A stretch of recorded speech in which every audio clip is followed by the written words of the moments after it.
Hey guys, episode 3 of Rock Talk with the Silver Fox. Today, I'm going to be talking to some really good friends of mine that have been around, I think, since about 2016. They've been kind of tearing it up. I've got Crystal, Andrew, and Frank from the Almas here. And these are some guys that I met at a great venue that is no longer with us, and that was the old Hijinks. How you guys doing? We're good, man. We're doing great. Can't complain. So what have you guys been doing to keep yourselves busy in this wonderful year of 2020? Nothing. Well, actually, considering it's the three of us, we're all doing insanity. We've been working out. So we've been working out. Oh, make fun of the fat guy. I get it. Mainly, we decided to write a whole album. We were going to start it much earlier, like in March of this year, except with COVID and everything, we took a little break. And then once everything started to sort of kind of felt the waters of how the world was going to be, we decided we're just going to do the whole album, get in the studio and knock it out. So, and the new album's Truth Sells. You got it. True Sells. Right here. Shameless promotion. It's a shameful promotion. Yeah. Oh, absolutely. Guys, go to their Facebook page, go to their website, order that thing. I know you can get it on pre-sale. I would have ordered mine already, but I'm going to have mine delivered out, not at this address, but at a warmer one. Yeah. Yeah, and they've got two videos out for that Hellraiser and Chemistry.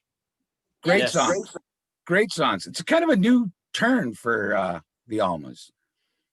Sort of, kind of. We decided that we're going to write in terms of singles. We're just going to write what we want, and whatever comes out comes out. So the album's got a whole big cohesive sound to it.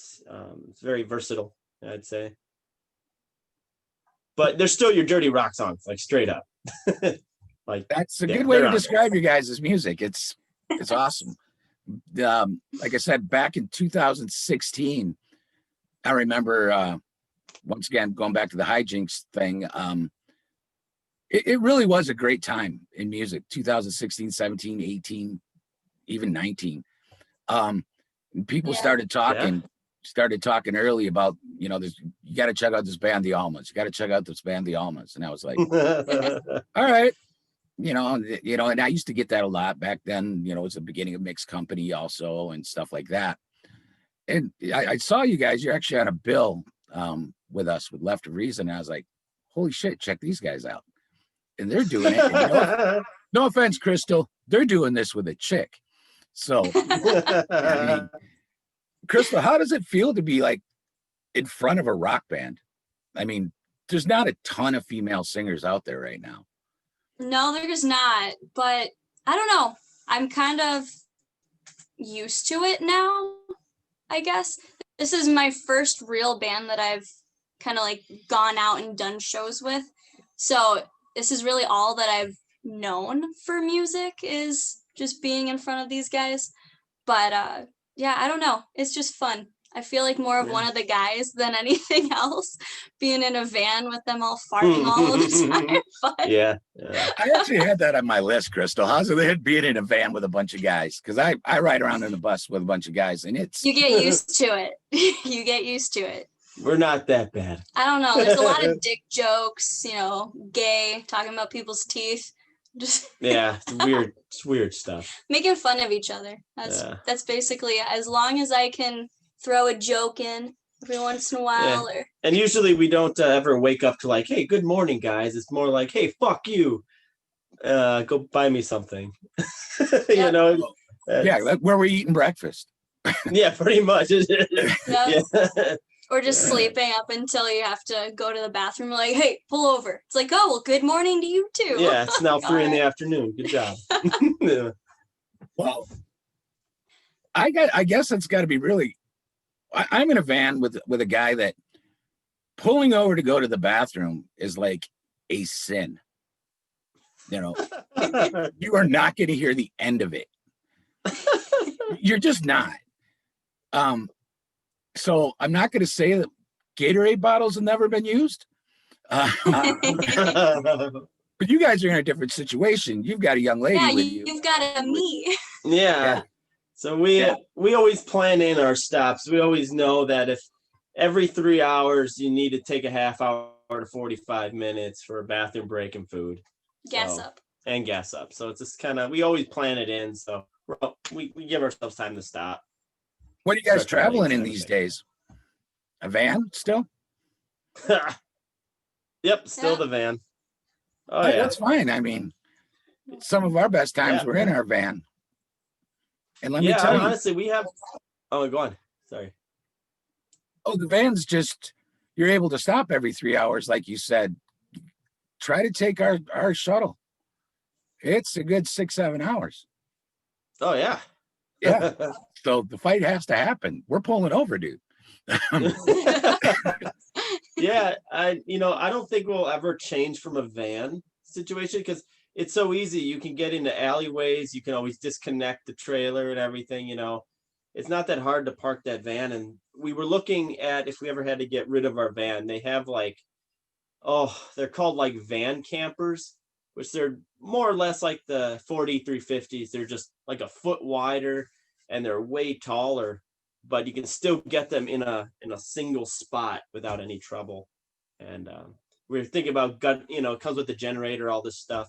So we were going to gut all the plumbing and just keep the refrigerator and build bunks in there, almost like what you guys have, but it's just smaller. That wouldn't be a bad idea. Actually, I Right. never thought about that. I mean, I know I've been on some tours with taller vans, but I think I know the ones you're talking about would be pretty sweet. Yeah. You know, That's when our van craps out and dies. It's got a lot of life left though. That'll never happen. She's good. Yeah.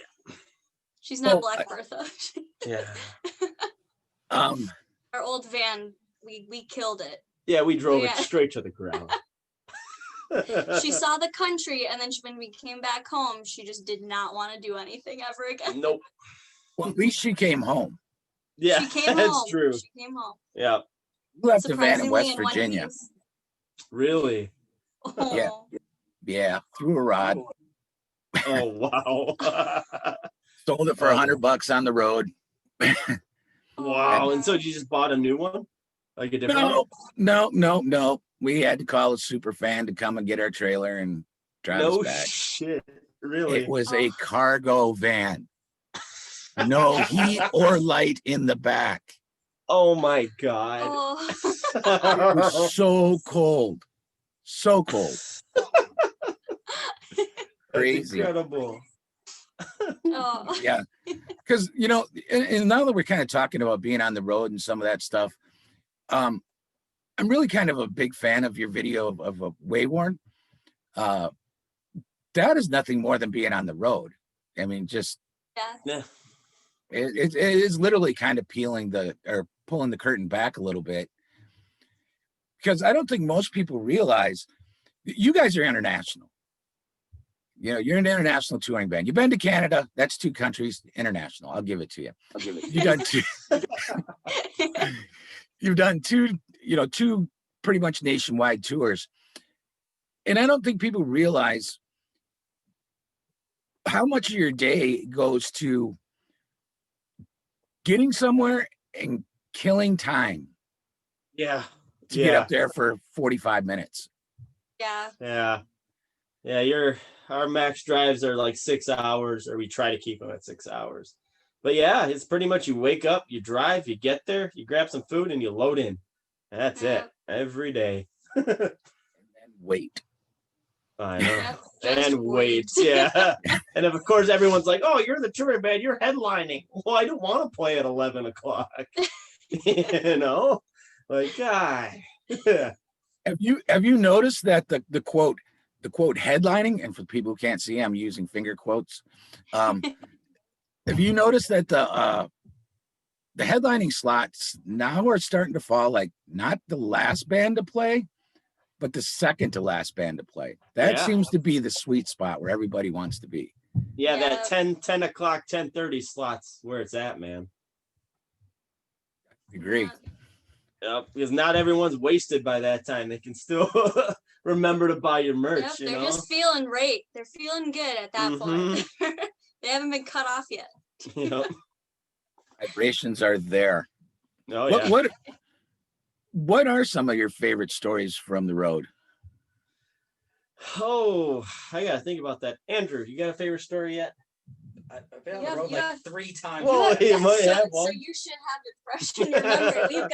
We got a little more to think about. Oh. We got more Yeah, time. you guys go. They're one of my favorite ones. Right Oh. before we were heading into the mountains, we knew it was gonna be a big snowstorm, and I wasn't pleased with the headlights on our van. They just weren't good enough.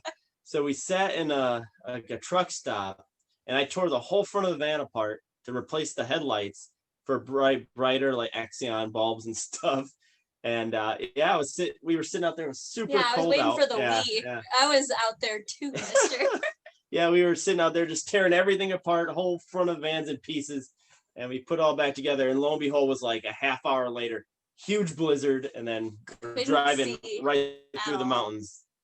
But we had good headlights. Was so. at the same time that we were leading? Like 30 Yeah. cars were following us Yeah, up this we mountain. were leading people through the mountains with our van and trailer, and we had a whole line of people. And we were the guide. Who was driving? I was. Frank. Okay, Yeah. Frank, when that happens again, just pull over to the side, let them go by, and you follow them.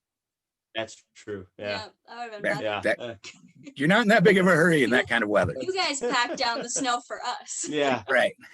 But Find a semi, get behind that.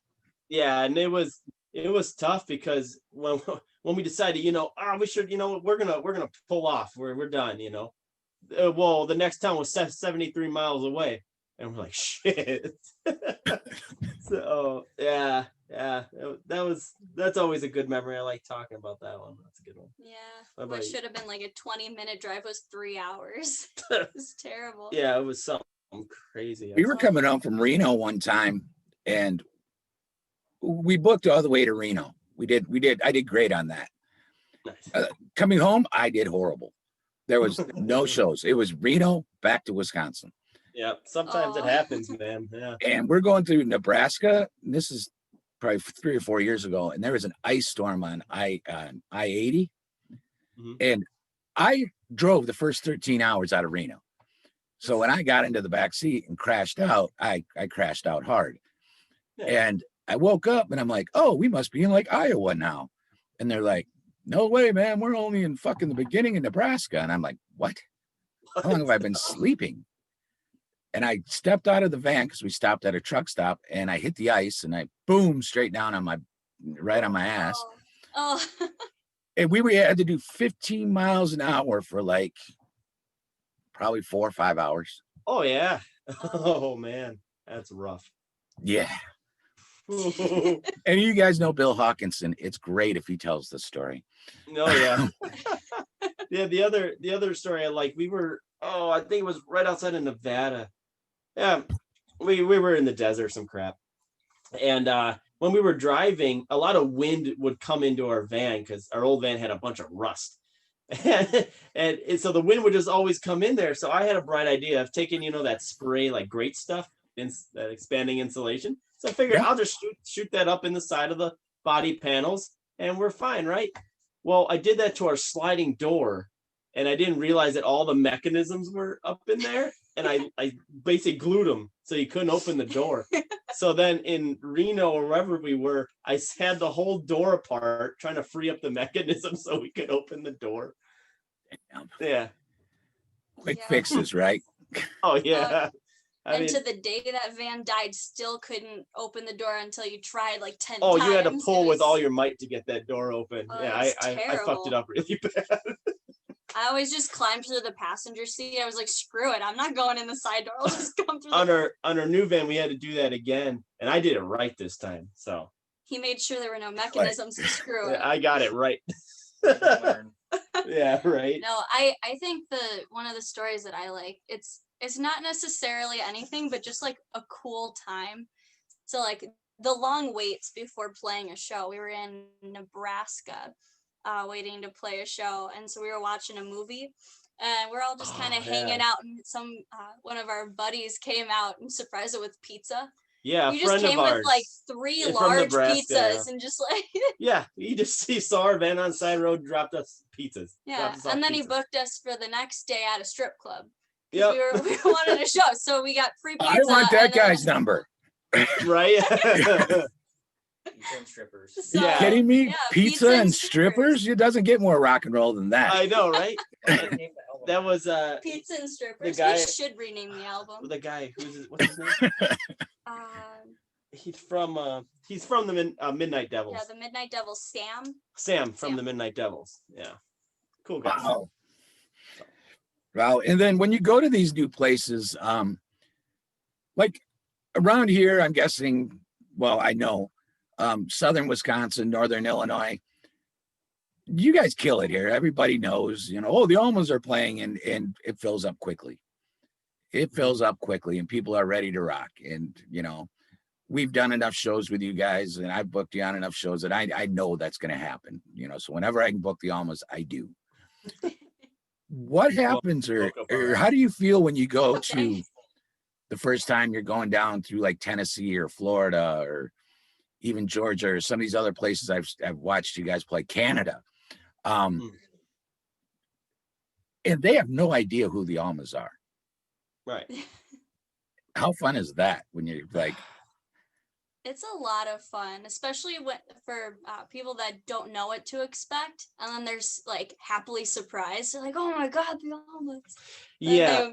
A lot of it's fun. people, they see the touring rock band, they're like, "Oh, you must be a huge band," So they It's all of our cases. yeah, they just think you're a huge band sometimes. And so people, hang around because they want to see what it's about. So that's kind of nice. Now that we've been in places a few times, in the areas or the same cities, we actually have a draw now, which is really nice. But I always go in there thinking like, this is my first show ever and no one's going to be here. That's how I always look at it. Yeah. I've talked to different people when they do the first time thing, and sometimes it reminds them, like you just said, of kind of going back to the days when you first started playing and nobody knew you, quite frankly, if it wasn't a family member or a close friend. Exactly. Really didn't care. Yep. And they had to go in and win that crowd over. You guys, that's how it is. I mean, I know everybody wants to bring their A game, but it seems like the touring bands, they always seem to tell me that those shows are the ones where you got to bring like your A+ game. Yeah, because it's hard because you feel down. You're like, well, why the hell did I just drive 6 hours to play in front of 2 people? But oh, you got a good story. That reminds me. So Ann Arbor, Michigan. Yeah. Wolverines. There was a post we made at the end of 2019 when we were on tour, and we were just hitting the road, the start of our 2-month-long tour. We were going into Michigan. We play a show to the bartender, who was also the sound guy, and 2 older people. I might have mentioned this it. venue was 3 stories up and only stairs. Yep, there was no elevator, no nothing. Yeah, Stairs. so we carried as Gary, all our cases. We hauled that shit up, 3 stories to play in front of 2 people and the bartender. Yep. Was that the BBC in Milwaukee? Did you ever play there? This was worse, but yeah. Yeah, it was worse than those stairs. Yeah, it was. But yeah, it was horrible. so prior to us getting there, we had an email thread going with the band that we were going to play with, because they were going to have us play on their show. Well, since they were the local band and they were having a pre-party, they were like, we're bringing all the people, we're headlining, you guys go on first. All right, well, it's our first time in Michigan, so we're not going to expect a headline. We don't really care to headline. We'll go on first. Sure. You're going to bring the people. Well, we start playing. Nobody's there. They start showing up halfway through our set. They bring their stuff up. And then I think it was like 5 songs left in our set. They start taking everything out of the venue. They just start hauling their stuff out because they noticed that their people that they thought they were going to bring didn't show up. Now, where we were under the impression that whatever the payout for the venue, we were going to split evenly. So we're like, whatever, cool. So they're leaving. And by the time we're done with their set, their stuff is gone. Like their gear is out of the place. And they tried to stiff us because what it was, we were splitting the cost of the room. And we didn't know that. Yeah, they didn't tell us that we had to pay for the room. They were talking pay out for Yeah. us, but we were splitting that cost. So they thought since nobody was there, they weren't making any money, they would just give us the entire bill. Yeah, they were going to stiff us and they're going to give us the whole bill for that room. And what wound up happening, you know, we went out and confronted them and everything, and they just refused to pay. They're like, well, we don't know who's going to pay. Blah, blah, blah. So the two people that were there happened to hear about the story, and they wound up paying for the room fee and buying tons of merch from us, which was crazy. Yep. Yeah. Super fans. Yeah. Yep. The only two people that came to that show were the ones that Helped us out. So yeah, you always have to bring your A game, like we're saying, Gary, because Bring you your never know A game. And the other thing that I take from that story, real simple, is you never know who's listening. Yeah, Yep. absolutely. You know, Never the know right who two that people were always there is and the right two professional. people were listening. Yep. And we never lost our heads. We were all level-headed, like, hey, how can we figure this out? Like, we're just starting a 2-month-long tour. We're trying to make money, not spend it. Yeah. They didn't tell us we were going to split the room cost. We weren't aware of any of the situation, let alone that we're now going to have to pay all of it. So, and it wasn't the venue's fault that we weren't notified. We weren't working through that other band. Yeah. So it was just a very interesting situation that the two people happened to help out with. Yeah, it was cool. And I hope you gave him a CD. Oh yeah. Yeah. Oh yeah. But Yeah, we gotta figure out their address to send them a new one. So. Yeah. Okay. I Anyway, gotta give them the new album. Those are the fans you really want to have right there. I mean, seriously. And remember the band that supposedly booked you or did book you, but left. Oh yeah, we blasted them on social media really bad, and they got in a lot of trouble because they had a drummer that was subbing in for them. He worked with another band, and because of what happened, the other band didn't go on tour. Yeah, something happened where like that member screwed it up for the other band because their management wasn't going to have it with this person acting the way they did. So yeah, they got what they deserved, I guess. Frank and I know Frank and I have talked about booking different things. And, you know, I kind of cruise around all the band sites and see what's going on. And you see that you guys are signed with an agency right now. Right. Once upon a time, though, Frank, you told me a story one time about how you used to book before you were with different agencies. And I always thought, man, that'd be sweet. Because I do it all, you know. Right. I book everything. Mhm. You guys used to divide that up amongst you? Yep. Yeah. So what we did for like say we want to be out for 2 months.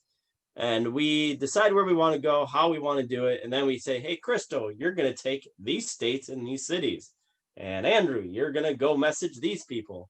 And that's what we did. So we split it up. And then once we started getting confirmations, we started redoing our route and things like that. And then, yeah, we would always trade off the emailing and things like that. And some people are stronger at certain things than others. Like Chris is the only reason we started going on tours because of our bassist. Yeah. That man, we were joking about hitting the road. We're like, let's just go on tour. He was like, all right. We're like, yeah, get us some dates and we'll see what happens. This man comes back a week or two later and he's like, all right, I've only got 5 shows, but they're in all 4 different parts of the country. So, but don't worry, it's a month apart so we can make it work. Yeah, we had one show in Florida and then we had a show in Seattle and New Jersey and like Arizona and something. he's like, and he goes, well, you told me to book, Frank. I'm like, well, yeah, but we didn't expect a U.S. tour out of the first time going out. And we're a band that unless something serious happens, we're not going to cancel. So now we're committed. So that's why we went on our first U.S. tour. Thank you, Chris Arndt. Yeah, Yep. yeah. Chris we're- is a wonder with venues. So that's kind of how we did everything. And we started working with the booking agency Blind Anxiety here in 2020. So we haven't necessarily, we booked a couple shows for him, but all the tours that we were supposed to go on through the agency, we couldn't do because of COVID. So up until that time, we booked everything ourselves. So, you know, the Sin City tour, those 2 months, the 42 shows or whatever we had. Yeah, that was just all booked by us. So you don't need an agency to do it. It takes a lot of time. You just lot gotta of dedicate time. yourself in front of your laptop Yeah. for hours upon hours. And James, because he saw, you know, that we were able to do it ourselves, that's kind of one of the reasons he found interest in the band, because we've had road time all by ourselves. So, you know, you're not necessarily teaching us anything, just helping us out. And so that's why it's a good thing now that we've done it ourselves, and now we can work with somebody. And James is also a guy who's willing to let us book too, as long as we work with him and we just correspond well. So yeah, we're still doing it ourselves at times. But That works. That works. I mean, yeah. Because I know like just a lot of shows that were supposed to go on in 2020, and this is going to be like the 4th time I've said this on this show. For live music, 2020 just sucked. Oh yeah. Yes. Yeah. Yeah. It Yeah, just coming did. from 2019 into this year, it was just a slap in the face. Yeah. I mean, I think the highlight of my year actually was Rock to Stop 22 this year. Yeah, that had Yep. to be the best That show was this the year. best Yep. part of the year. Andrew was there for that one. Yeah. Yep. Yeah, he was there. He's rocking out. We Drums. got to get that one word out of him every 5 minutes. So, Yeah. Well, I've got a question for him on my list here, so we'll get something out of him. But, Sucker. yeah. He's the quiet one. I like it. You guys took Rock to Stop, and when I really encourage you to watch the episode 2, like 1 and 2 on both of them. If you go to my YouTube channel, Rock to Stop, not Rock to Stop, Rock Talk with the Silver Fox. But the second one was Dan Fessler, and he's the one who runs Rock to Stop. He just lets me take care of the bands. And you know, we talked quite a bit at length about how you guys, and especially Frank, took the cry of fuck Rockford radio nationwide. Yeah. Yeah, and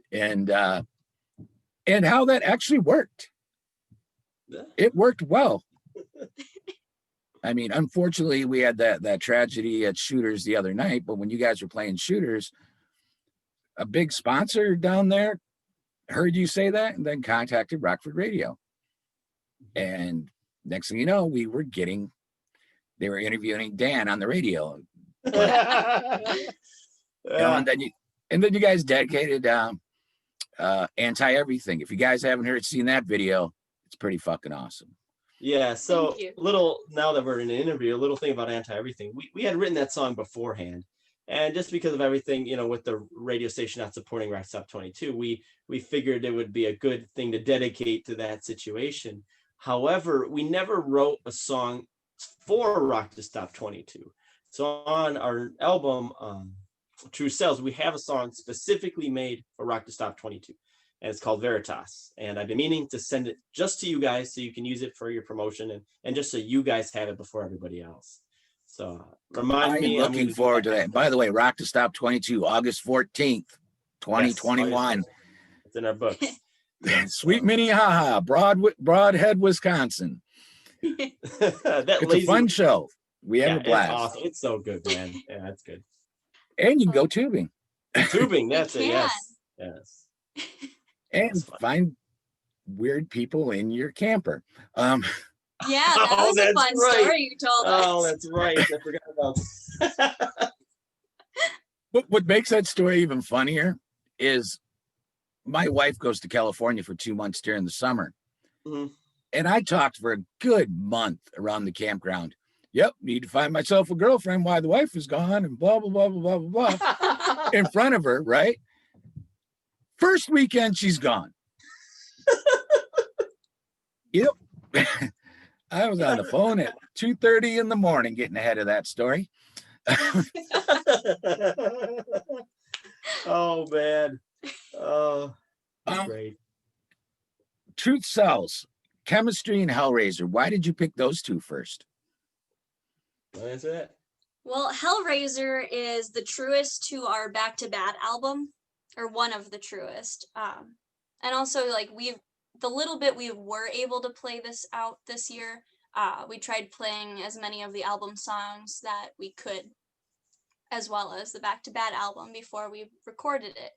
So Hellraiser was one that we got a lot of response from the fans and other bands that we played with, as well as Chemistry. Yeah. Was really just one that hit home with a lot of people. So we thought one that was more meaningful and one that was more true to our dirty rock sound, but Yeah. both still being the Almas. Yeah, Hellraiser was the first song that we wrote, besides Sin City. Hellraiser was the next song that we actually played out from the album. And a lot of people said, "Oh, I really like that sound," so that's why we figured we push it, things like that. And then, like Chris said, chemistry is, we wanted to show people the diversity of the album. We want to be able to be like, hey, we got rock songs, we have really soft songs too, because we want to try to appease everybody. Rock and roll's for everybody. I don't want people to be judgmental, be like, oh, you guys are a screamo band, I'm not going to listen to you guys. No, You guys are not, though, and that's I one of the know. things I really enjoy about it. yeah. So that's what we try to do. We try to cater to everybody. There's a part of the Almas for everybody. And the other thing too, we have one more song called The Fallout that we're going to release. We have a lyric video coming for it, but because of COVID, the guy who's helping us with our lyric video got sick, so we weren't able to release it in time. And that is the totally like other realm. You're gonna hear it and go, "Whoa, that's totally not the Almas. That's like Nine Inch Nails and Smashing Pumpkins. What the hell?" When I mentioned earlier, Peace Sells, it seems like it was a little bit different, and it was Chemistry that I was listening to, and I'm like, oh, there's a new side. I mean, because I go all the way back to Deja Vu with you guys. I love that song. I mean, like I said, I go all the way back. Oh yeah. And you guys, when you go to an Alma show, you're getting a full show. You are getting a full show. People are, I mean, you're not just standing up there and, I guess, boring me to death. I mean, there's a lot of interaction, a lot of movement. It's just fun. And speaking of fun, Crystal, do you get some of your stuff from? For those of you who don't know, I actually am friends with Crystal's mom, and she showed me some pictures of years gone by of your alter ego. Oh, did she? Yeah, she did. Without going ruining real the deep. secret, Gary. What's that? Said you're ruining the secret, Gary. Did you find any of that ever helped you on stage? Of just Oh, for sure. So I mean, most people already know, and I was joking. It doesn't matter. So when I was a lot younger, for you're people so that old now. aren't aware of what we're talking about, I played a vampire on a local TV show named Victoria Bathory. And so she was a red and black haired vampire that would just go out and just be crazy. But yeah, so she was basically the slut version of me that gave no shits and just said what was on her mind. So I took a lot of that personality from her when I first started playing on stage, because I still at times have it, but like stage fright hits me really hard. So I just pretend that I am her when I'm up there at times. So I'm just like, well, I don't care. Like, just have fun with it. And obviously now I'm a lot better, so I don't have to pretend I'm somebody else. But at first it really helped using a lot of the Victoria mindset to go up on stage and just pretend this was another performance, another show behind a camera. Just Those of you who don't know, Crystal's. I also stole her outfits, but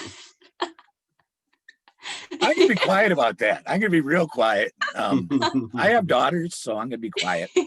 Um, for those of you who don't know, Crystal's mom is she's like myself. She manages a band, a very good band, Lines of Loyalty. Used to be Mixed Company, and that's kind of how I got to see some of that. We were sitting at a show one time, and I believe it. Actually, I think it was when we were playing in Sturtevant. Okay. All three of us were playing up there, and that. So Crystal has that. I guess a question for Andrew and Frank, real quick. And I don't know how this works. Like you guys say, you guys are kind of a dirty rock band sound. Mhm. I've heard people. I could hear different influences along the way. I'm definitely older than you guys. I probably could be your dad. Um, um, one of my heroes died recently, and guitar players.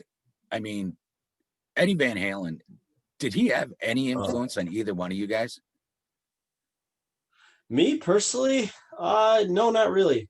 To be in all honesty, I always appreciated his work, but that wasn't my driving influence for me. I was influenced by stuff much older than that, actually.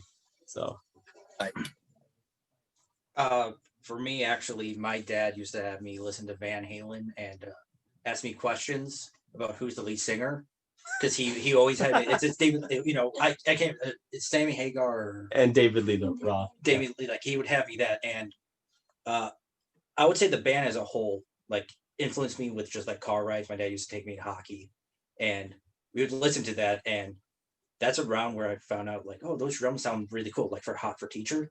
Oh yeah. Oh yeah. And yeah, so and that drum those drums I still barely know, but I would say the band as a whole has a little bit of an influence on me. See, I grew up on Van Halen, and when Eddie passed, it was like, yeah, you just killed a part of my past. No, for sure. Yeah. I mean, you can't argue. He was definitely one of the most influential guitar players ever. Oh, absolutely. absolutely. Oh, yeah. Yeah, between his sound, the brown sound as they call it, and then his tapping is his technique, his out of the box thinking is phenomenal. Yeah, absolutely. And so, who were your influences then? If you said Oh, Eddie wasn't yours, you're right. For me, Angus Young from AC/DC, mainly because of the simplicity of his playing. It's just, Marshall, it's just all about technique with him. He's a blues player. For me, also like Chuck Berry, stuff like that. you're going way back. Yeah, I grew up on Cool. 50s and 60s like doo-wop and stuff like that. My dad was much older, so that's actually where I got all that old rock and roll influence, like Maybelline and things like that from Chuck Berry and just all that old stuff. And then I discovered, 80s rock and things like that. So my soloing and stuff actually comes from CC DeVille from Poison. Just that kind of that fun party kind of rock feel stuff. Yeah, so those three guitars are my main influences. Just when it comes I to don't think I've ever heard anybody tell me CC DeVille was one of their influences, like ever. Yeah. But I get it. I mean, I've seen Poison 2 or 3 times, like when they were relevant. Yeah, no. Like I said, I'm old. I mean, right. There's just something about it. It's just his playing is fun. It's a very happy style, and I like that in his playing. I just like it. Makes you feel good. Makes you want to party. So I can hear it. I've heard people say before, it kind of sometimes your sound sometimes reminds them of Rat. Oh yeah, I could see that. Yeah, yeah. That's not How about you, intentional. Andrew? Who's your influences? Well, one influence, because mine's a little bit of a newer influences, but one that's not even influence, just who been in my life. My dad was kind of the guy who always showed me music, and we would go fishing up in northern Wisconsin, Hayward, and every time Led Zeppelin. So John Bonham is ingrained into my head and it's the way I got into drumming is I just learned every song I could. I didn't really learn Led Zeppelin songs until later, but I knew every single John Bonham song just from like listening to it. And that Moby Dick drum solo is the steel drum version and the normal version. My dad had like 10 different versions of his drum solo that he'd play during fishing.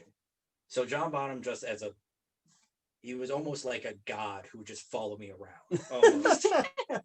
But my main influences are in the last 20 years, Travis Barker from Blink-182, more pop, like pop punk, and then a band called Angels and Airwaves. The guy's name's Adam Willard. He's an amazing, it's very much a U2 style drumming, which I love. And for the song Veritas, I literally put all of that into it, where people say it's kind of like U2, but it's Angels and Airwaves, who's my favorite band of all time. Well, 2020 also seen another end of one of my heroes, and the drummer was Neil Peart. Oh yeah. God, yeah. Yeah, was- too many artists have passed on in the last couple of years. It's sad. Mm-hmm. Neil Peart was, I think, such a good drummer. We didn't even call him a drummer. We just called him a percussionist and said, yeah, go ahead. Right? Yeah. He's a mathematician with sticks. Yeah. A lot of your guys' songs, or a lot of my favorite songs from you guys, take on a personal feel. Like you guys are letting somebody a little bit into your guys' deal. Mm-hmm. From Deja Vu to Wayworn to I mean, the one that really rises straight to me is Dead Man Rising. You know, is that cathartic for you guys, just to put yourselves out there and say, here we are? I mean, well, what else are you supposed to do? You listen, anything you write is going to be an extension of yourself, as long as you're true and honest about what you're doing. So, I mean, what else are you going to, I mean, for me, it's like, what else am I going to talk about except what I've experienced, I guess we could come up with a hypothetical situation and write about it, but I don't think the Ramones ever wrote about themselves. Right. Yeah. But it was, I don't know. I feel like when you look at the older stuff, it was just how people lived, and they wrote about what they saw, and that was it, or how they felt. And music today lacks that personality, that simpleness. And it's just like, for me, that's what I want to bring out. It's just true honesty, and that's it. And I think the world needs that. With everything being the way it is, everything so digital, processed, and fake. I want to be honest to people, and through the music, through my playing, and also through lyrics and writing. I don't know for you guys, but that's what happened to me. Yeah. I mean, we definitely one thing that I think all of us can agree on is we want music to mean something. We don't just want it to be something that we just put out and then it's whatever. We want to make a living out of it, but we also want it to help somebody or touch somebody or make somebody feel something. So that also takes an effect where it's all right, well, how can I, help somebody with the song? Dead Man Rising has helped a lot of people that also suffer with alcohol abuse or addiction and other substances. So it's you've got that where it's, hey, you can get through this. You've got Veritas where it's if you're suffering, with, thoughts of suicide or depression or any of that, you're not alone. There's other people out there. There's always been, there will be, you are not alone. And there's always a lot of people you can talk to. I don't know, just some are more meaningful than others, but some it's just hey, we've all, had a drunken night out on the town and, raising some hell at a bar. We've also, screwed somebody over to the point that, you don't notice, you don't recognize who they used to be anymore or who you used to be. Yeah. So writing songs like that, I don't know. The other thing too in our songwriting, we primarily write the music first. We just kind of jam it out and feel something. And even as Andrew, I always ask everyone, what do you feel? What does the song make you feel? What are you starting to think about? And then we start brainstorming those ideas, and then that's where we start putting in, because what we're feeling, what we're thinking about is stuff from our past, or something that's going on that's relevant, and that's kind of where we start molding the songs. So it absolutely, all of it just comes from every single one of us personally, I think. Right, Andrew? Yeah, you guys said it. I just play drums and I think they sound cool. So yeah. He's a simple man. He's been staring at 4 asses for 2 years or 4 years or however long now every night. Like, I know those guys. Well, their ass is only like a year. Yeah, Andrew's the newest guy on the block. Really? So how does it feel to be part of this now, where you know that they're going to tour and they're going to put butts through the door? Don't be honest. We want people to think this is a good thing. That's cool. Like my main genre was I always played in punk bands, and there's one in like 100 shows would be like an awesome everything breaks show, but it's kind of cool to actually play at like bars or venues, or like Rock to Stop, which is my #1 show. That show was so much fucking fun. That Rock to Stop show last year. It's a lot of fun, and I've known these. Yes, August 14th. I've known you guys for 2017 is when I think I met you guys. Yeah. Yep. Because we were sharing the same practice space. So I've known them for a little bit. So me joining Chris was the newest person I met, and Chris is lovable, so it's kind of hard to hate the guy. Yeah. I know Andrew actually, before he joined in on the band, he subbed in for us for a couple shows here and there. Ever since we met him, he subbed in, helped us out, and we've always liked his drumming. We always wanted him to commit, but life has a way of waiting and allowing the right time to happen. So. What do you guys? When's your next show? Any idea? 20th. February 20th. Yep. Let me double check on that, but I believe it's February February 20th. It's Speakeasies, and it's up north. Yep, Speakeasies and Schofield, Wisconsin. Yeah. With Schofield. Bourbon House. Schofield. Schofield. He knows where it's Wisconsin. at. We don't. Thank you for correcting. They used to have I a spectacular high school football team that kicked our ass in the state playoffs. I know who they are. They're monsters. Yeah. Nice people, but they're monsters. Yeah, and after that, we actually have tours in March so far. We got 2 tours coming up. Yep, starting March 11th, tentatively, hoping that 2021's a better year. Yep. So far the venues haven't canceled, so we're holding those dates down. But We're yeah, praying. we got 2 tours. I think they're 3 weeks in length apiece. I think something like that, and we'll be going average. We'll be going to like Texas, Florida, basically the East Coast. And are we going to the West or no? Not really. Not that. Not one. yet. Yeah. So we're hitting the road again. Yay! We're trying to. What are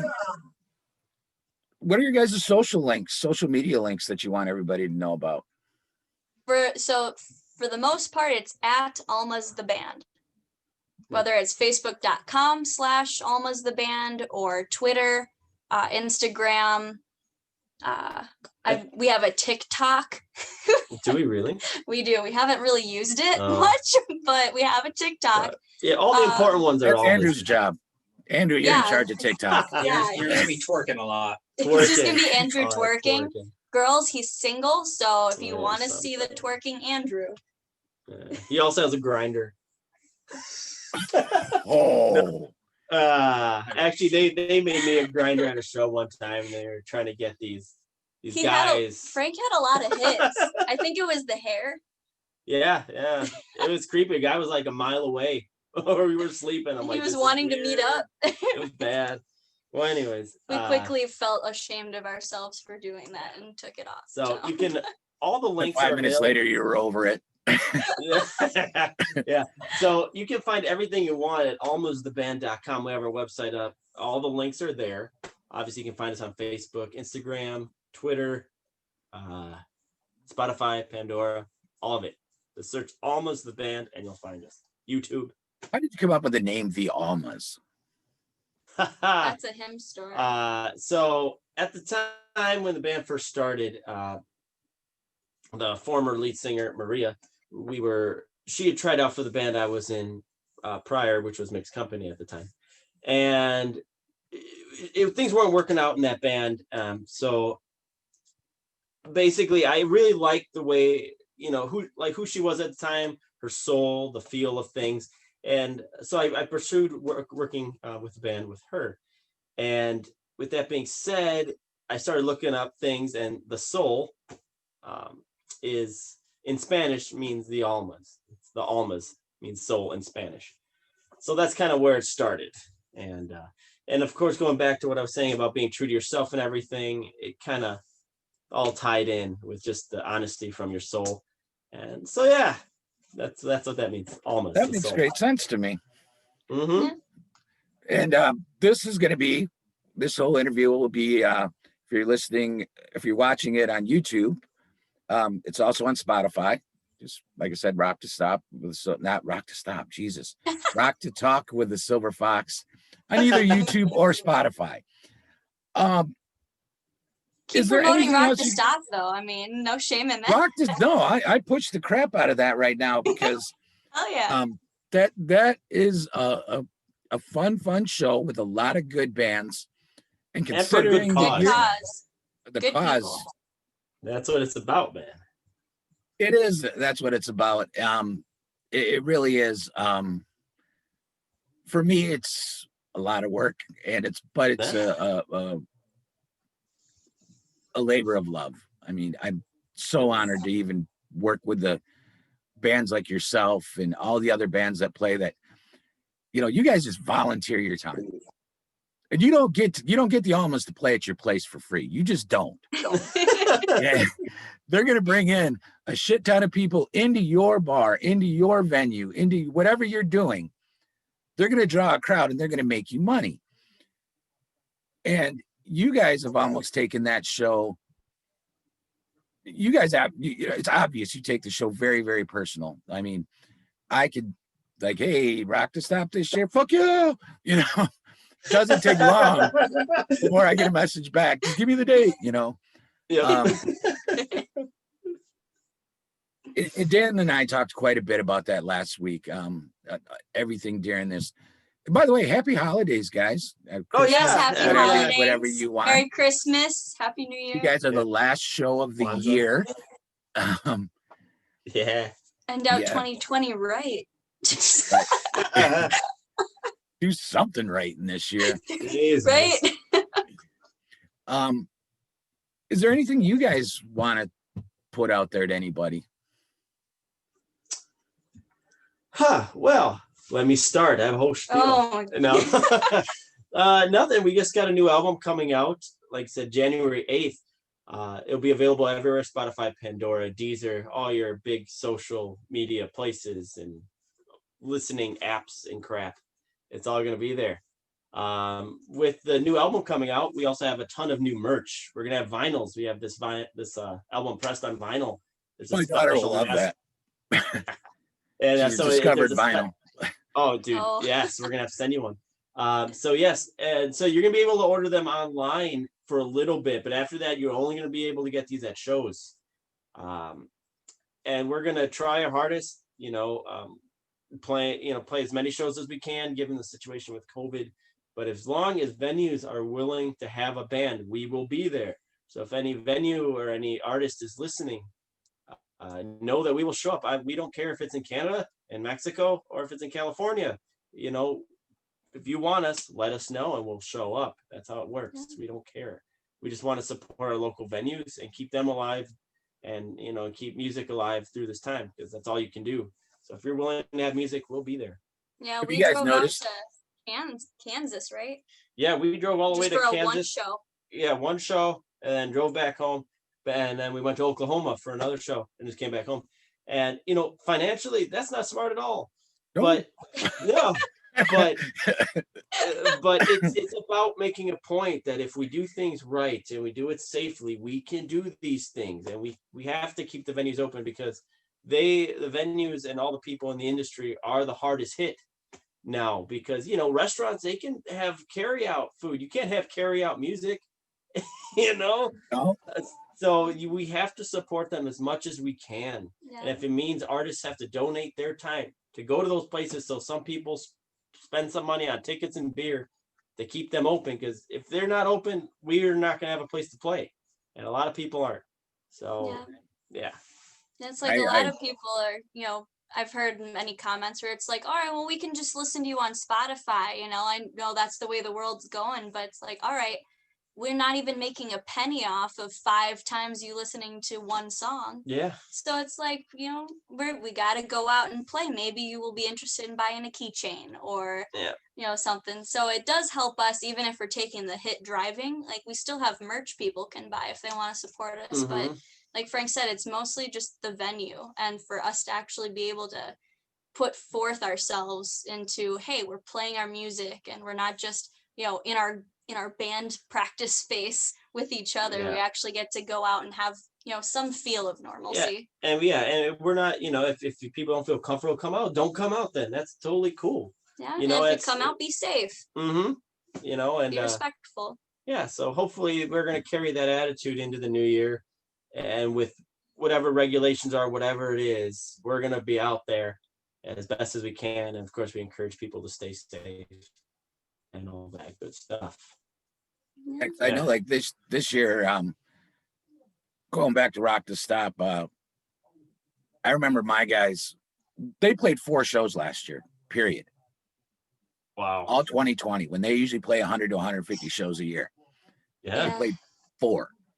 And I can remember you guys coming up the hill or coming from somewhere, and our drummer walking across the campground area towards the stage. He's like, "Oh, hey friends, how you doing?" And it just seemed like everybody was so excited to see band people again. Yeah. Well, those are only friends. We don't know anybody else. Well, I want to tell everybody, please check out all of their stuff. The new stuff is really good. There you go, right there. The Almas, Peace Sells.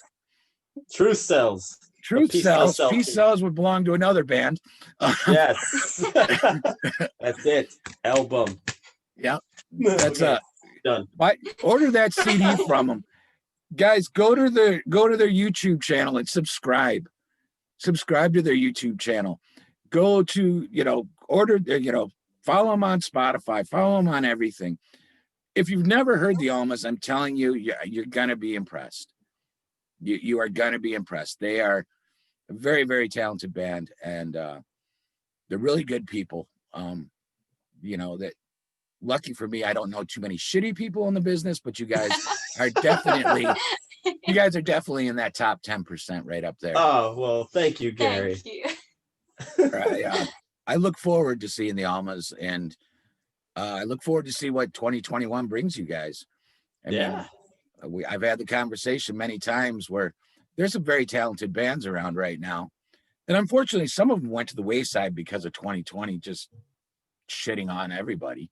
It's just going to take one of us to break from this area.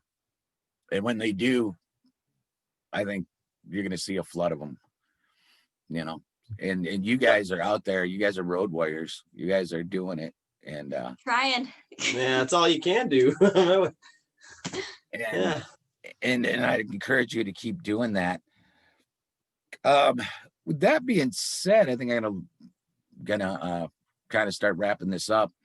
My next interview I'm having with Rockford Area Music Hall of Fame band On My Six. Oh, On My Six. Those guys. Oh, yeah, they got. I almost wore their hoodie today. Yeah, they're in the Hall of Fame in Rockford now. So that is awesome. And they're getting back together. It looks like they were broken up, and they're gonna say, "Okay, that's it." And now it sounds like they're back. Wow, that's awesome. That's good to hear. And then the next week, will be Crash Karma. So, nice. They're fun.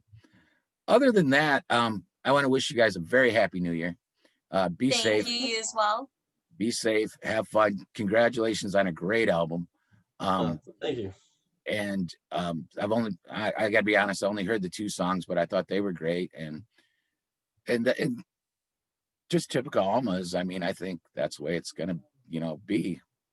And I look forward to playing with you guys this year. Yes, I know. Hopefully we get to see each other soon, man. I hope. I hope. Yeah, it's not through a computer screen because I hate this bullshit. I do too, but I mean, like I That's what said, you the have to whole idea was to have fun with it. And like I said, I don't Absolutely. think I'm serious about it. So Yeah. you guys all take care. I'll talk to you later.